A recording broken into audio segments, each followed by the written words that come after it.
दे धडक बेधडक आपल्या परिसरातील ताज्या घडामोडी, घटना, समस्या, विविध क्षेत्रातील सर्वदूर बातम्या पाहण्यासाठी लोकशक्ती लाईव्ह न्यूज चॅनलला सबस्क्राईब करा आणि नोटिफिकेशन मिळवण्यासाठी बेल आयकॉनला प्रेस करा। सध्या चौकांमध्ये राजस्थानी मिठाईसह गरमागरम वडापाव आणि समोस्यांचे स्टॉल सर्वत्र दिसतात। मात्र यापैकी बहुतांश स्टॉल धारकांकडे परवाने नसतात।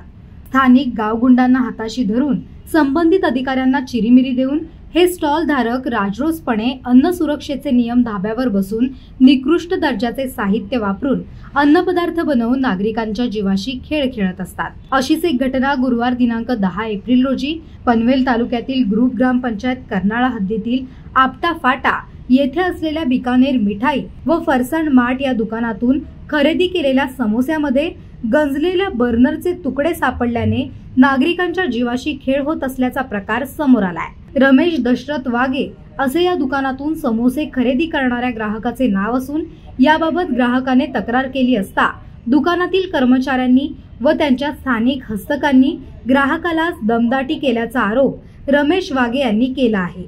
रमेश वाघे यांनी घेतलेले समोसे त्याच ठिकाणी खात असताना त्यातील एका समोस्यामध्ये गंजलेल्या बर्नरचे लोखंडी तुकडे सापडले। रमेश यांनी ते तात्काळ तेथील कर्मचाऱ्यांना दाखवले असता कर्मचाऱ्यांनी शेजारी असलेल्या स्थानिकांमार्फत रमेश यांना दमदाटी केल्याचे सांगण्यात आले आहे। यावर अन्न व औषध प्रशासन काय कारवाई करणार हे पाहणे महत्त्वाचे ठरणार आहे।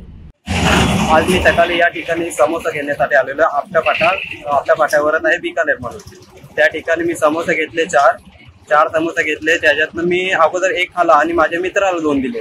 त्या मित्रांनी पण खाले, त्याला पण उलट्या झाल्या ते खाल्याने। आणि नंतर मग लास्टचा समोसा होता तो खात असताना मला एक त्याच्यात बोल्ट मिळाला। बोल्टला आतमध्ये ऑइल डिझेल या प्रकारे काहीतरी लागलेलं होतं। माझ्या पोटात गेला पूर्ण। पोटात गेल्यानंतर मला उलटीसारखं व्हायला लागलं म्हणून मी नंतर हॉस्पिटलमध्ये गेलो। आणि जो मी इथं विचारण्यासाठी आलो, इथं बिकानेरमध्ये मी विचारण्यासाठी आलो तर मग ते बोलायला लागले। मी त्यांना बोललो मला हॉस्पिटलसाठी खर्च द्या, तर मग नंतर दिले नाहीत आणि अजून इतरांना बोलवलंय। इतरांना बोलावल्यानंतर मग ते पैशांची वार्ता करायला लागले। त्यांना असं बोलायचं होतं की मी सर्व हे करतोय ते पैशांसाठी करतोय, पण मला ऍक्च्युली तसं काहीच करायचं नाही। आज उद्या हा माझ्यासमोर हा प्रकार घडलाय, आज उद्या दुसऱ्यांसोबत हे असं काही होऊ नये। वरचं जे त्याचं होतं ते फ्रेश होतं, पण आतमधली जी भाजी आहे ती थोडीशी खराब वाटत होती मला। लोकशक्ती लाईव्ह साठी धर्मेंद्र प्रधान, पेण। अशाच सच्चाई दर्शवणाऱ्या बातम्या पाहण्यासाठी लोकशक्ती लाईव्ह न्यूज चॅनलला लाईक करा, शेअर करा आणि सबस्क्राईब करा।